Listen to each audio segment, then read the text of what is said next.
नमस्कार, आप सुन रहे हैं ये पुस्तक बक ब्लू पर। Chapter 3 Shelter at a Dhaba. As the flood waters begin to recede, a large number of local journalists and media representatives from India and outside began to arrive. Everyone who saw the destruction found it heartbreaking. Everywhere you looked, there were heaps of dead bodies. Not sure what happened to those who succeeded in saving their lives, but they now find life to be a thorn. On the one hand, the grief of losing loved ones, on the other, the difficulties of supporting oneself and one's family after being completely destroyed. 200 villages were totally drowned in water. The government did provide relief items such as food, clothing and medications, but many people saw them as a drop in the bucket. Even government organizations were having difficulty estimating the extent of the storm's casualties and property damage. There was not a single house in the community that stood by itself. Everyone was submerged in water, as if a river had always been there. According to government estimates, over 15,000 people were killed in the cyclone, and approximately 20,000 families were displaced. One day, 2 journalists arrived at the same dhaba after visiting the flood-affected areas in the afternoon, where Piyush, Uday and his mother were taking shelter. As they sit in the chair and looked about for something to eat, Piyush comes towards them holding a piece of wood in his small hands and asks as if he is a journalist, "Piyush, uncle, what would you like to eat?" The journalist looks at Piyush very carefully and asks, "Son, what do you have in your hand?" Piyush, "Uncle, nowadays some uncles come here and ask questions to my mother with something like this in their hands." "Where is your mother, son?" Piyush points to his mother washing dishes and says, "Look, that's my mother." The journalist immediately gets up from his chair and goes towards Piyush's mother. "Sister, what is your name?" "Brother, my name is Ramde." "And do you also work for any TV channel?" Ramde inquired. The journalist said, "Sister, my name is Santosh Dubey, and this is my friend Jai Shankar Deshpande. I am a journalist, and my newspaper Din Bhar is published in Bhubaneswar. In Mumbai, my friend runs a monthly magazine named Marathi Manush." Ramde replied, "Sir, tell me what you want to know from me. I lost everything during the super cyclone. I lost my spouse, home, field, and these children have lost their father. The cyclone took everything from us.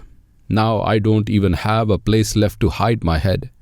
Ramde begins to cry hard as soon as she says this, remembering her spouse. Santosh Dubey, being emotional, "Sister, wipe out your tears. Whatever was going to happen, happened.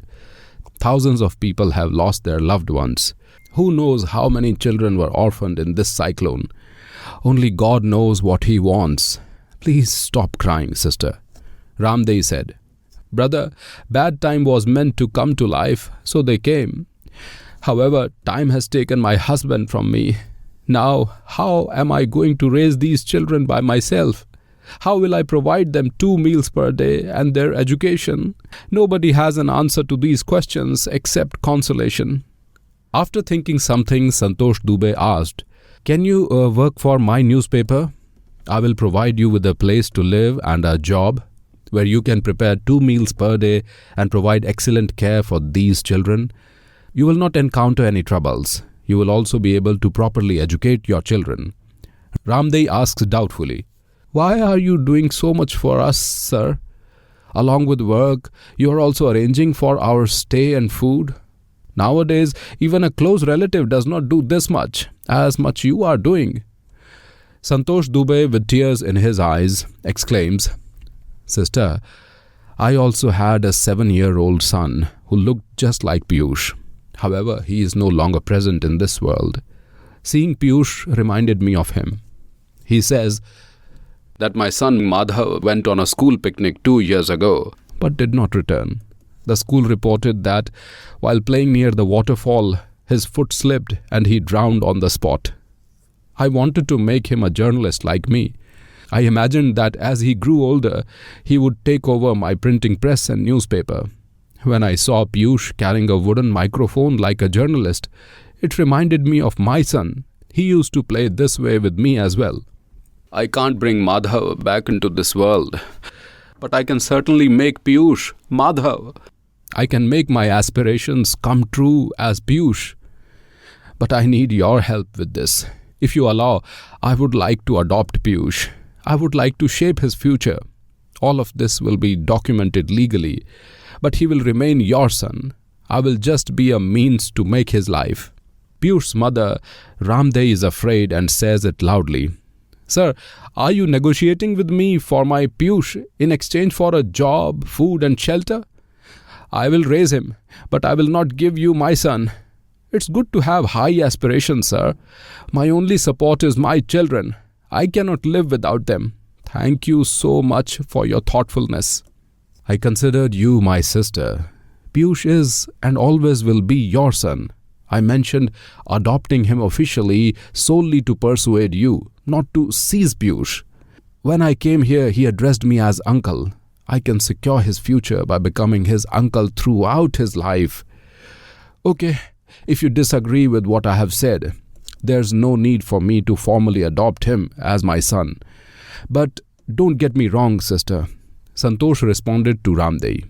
Ramde said, Santosh bhai, if it is so, then this is a new beginning in my Piyush's life starting today.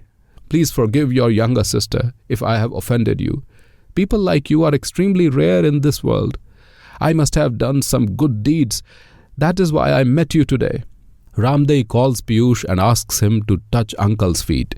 She says, from today onwards, uncle is your guide. You have to do whatever he says from now on.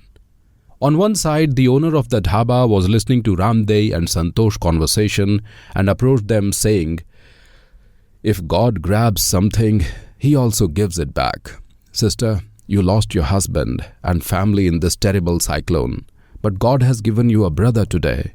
I think you should happily go with him. This is the beginning of your new life. This is the beginning of a bright future for both your children as well. Ramde and her 2 children touch the feet of the dhaba owner and take blessings from him and thank him for giving them shelter at his place for so many days and not letting them feel short of anything. अभी आप सुन रहे थे ये पुस्तक बक blue पर। आपको ये किताब कैसी लगी कमेंट में हमें जरूर बताएं। साथ ही स्क्रीन पर दिए गए सभी प्लेटफॉर्म्स पर हमको फॉलो करना ना भूलें। धन्यवाद।